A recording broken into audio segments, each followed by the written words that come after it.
Hello friends, welcome to Anita kitchen. আজ আপনাদের সাথে খুবই অসাধারণ একটি রেসিপি শেয়ার করতে চলেছি। আর এটি বানানোর জন্য এখানে আমি কিন্তু আটা, ময়দা, সুজি কোনোটাই ব্যবহার করছি না। আর গ্যাসের চুলাতেই কড়াতে খুবই সহজেই এটি বানিয়ে নেব। আর এটি খেতে যতটা সুন্দর ততটাই কিন্তু দেখতেও সুন্দর হয়েছে। এখনও আমার চ্যানেলটিকে সাবস্ক্রাইব না করে থাকলে তাড়াতাড়ি চ্যানেলটিকে সাবস্ক্রাইব করে নিন। এবার এটি বানিয়ে নিচ্ছি। আর এটি বানানোর জন্য এখানে নিয়েছি 1 বাটি পরিমাণ ওটস। চকলেট কেক কার না ভালো লাগে, আর সেই চকলেট কেকই যদি এভাবে ওটস দিয়ে বানিয়ে নেওয়া যায় তাহলে তার কোনো কথাই নেই। এবার ওটসটাকে ভালোভাবে পাউডার তৈরি করে নিচ্ছি। একটি স্মুথ পাউডার তৈরি করে নিতে হবে, যাতে কেকটা কিন্তু ভীষণ ভালো হবে। দেখুন, এখানে হাত দিয়ে দেখিয়ে দিচ্ছি কতটা ভালো পাউডার তৈরি হয়ে এসেছে। এবার এটি বড় পাত্রে এই ওটস পাউডারটা নামিয়ে নিচ্ছি। এবার এতেই একে একে বাকি সমস্ত উপকরণগুলি দিয়ে দেব। এবার দিয়ে দিচ্ছি এতে পরিমাণ মতন লবণ, আর দিয়ে দিচ্ছি এলাচ। এলাচটাকে এখানে আমি ক্রাশ করে দিয়ে দিচ্ছি, আপনারা চাইলে এলাচ পাউডার করেও দিতে পারেন। একটি কাপে 4 ভাগের 1 ভাগ মানে 1/4 কাপ দিয়ে দিচ্ছি বাটার আর সাদা তেল মিশানো। আর দিয়ে দিচ্ছি সেই 1/4 কাপ গুড়। এখানে আমি গুড় ব্যবহার করছি, আপনারা চাইলে এখানে চিনিও ব্যবহার করতে পারেন, সেক্ষেত্রে চিনিটা পাউডার করে দিতে হবে।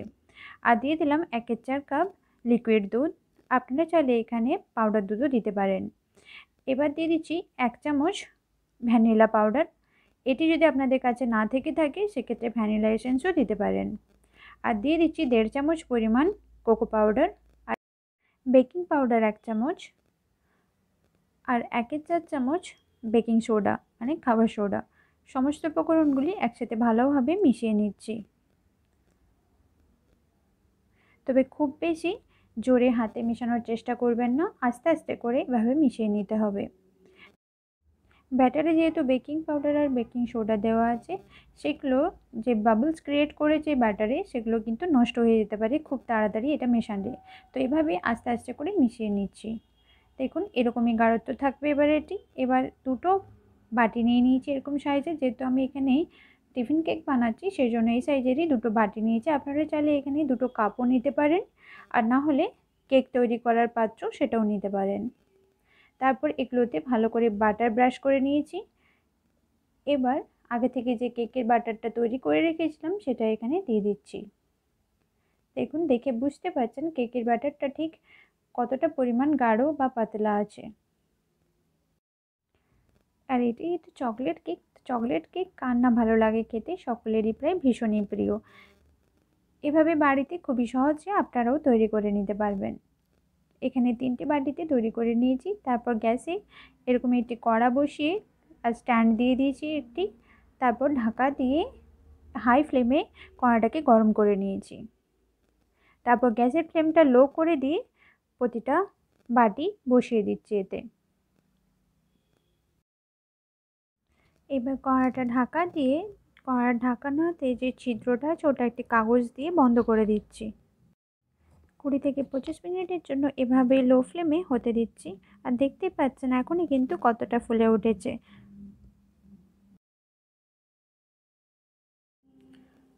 দেখতেই পাচ্ছেন কতটা কিন্তু ফুলে উঠেছে।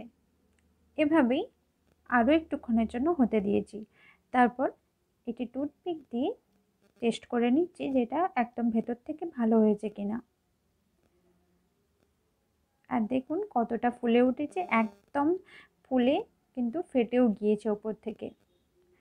টুথপিক দিয়ে দেখিয়ে দিচ্ছি, টুথপিকে কিন্তু কোনো কিছুই লেগে আসছে না, তার মানে কেকগুলো একদম তৈরি হয়ে গিয়েছে। এবার আবারও ঢাকনা দিয়ে কেকটাকে ঠান্ডা হতে রেখে দিচ্ছি। ঠান্ডা হয়ে গিয়েছে, এবার কেকটাকে নামিয়ে নিচ্ছি। আর খুবই সহজে দেখুন বাটি থেকে কেকটা বেরিয়েও চলে আসবে। আর কেকটা যেহেতু এখানে হালকা গরম আছে, তো খুব বেশি প্রেস করছি না, নাহলে কেকটা কিন্তু এখানে ভেঙে যেতে পারে।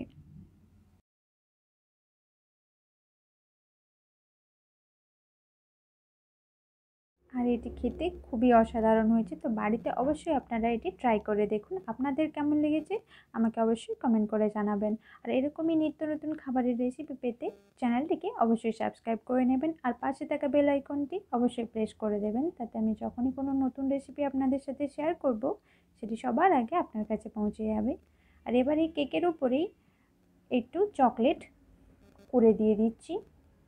এখানে কুড়ুনি দিয়ে চকলেট কুড়ে নিচ্ছি আমি। যে কোনো চকলেট আপনারা এখানে নিতে পারেন। এখানে আমি ডার্ক চকলেট নিয়েছি আর এভাবেই কেকটাকে সাজিয়ে নিয়েছি। আর খেতে ভীষণ ভালো লাগে খেতে। এভাবে অবশ্যই আপনারা বাড়িতে তৈরি করে দেখুন। আপনাদের কেমন লেগেছে আমাকে অবশ্যই কমেন্ট করে জানাবেন। আর দেখিয়ে দিচ্ছি আপনাদের কেকের ভেতরটাও কিন্তু কতটা ফুলে উঠেছে দেখেই বুঝতে পারছেন। আর ভীষণ নরম হয়েছে। এভাবে খুবই সহজে বাড়িতে কেক তৈরি করে নিতে পারবেন।